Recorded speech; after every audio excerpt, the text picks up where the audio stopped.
குழந்தை போல நடப்பதென்ன சுவாமி மலையிலே, தீ கொழுந்து போல சிவப்பதென்ன திருச்செந்தூரிலே.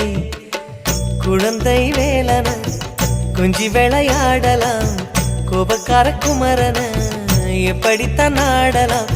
குளத்தை போல மனசு கலங்குது, குமரா தெளிய வச்சா ரொம்ப நல்லது.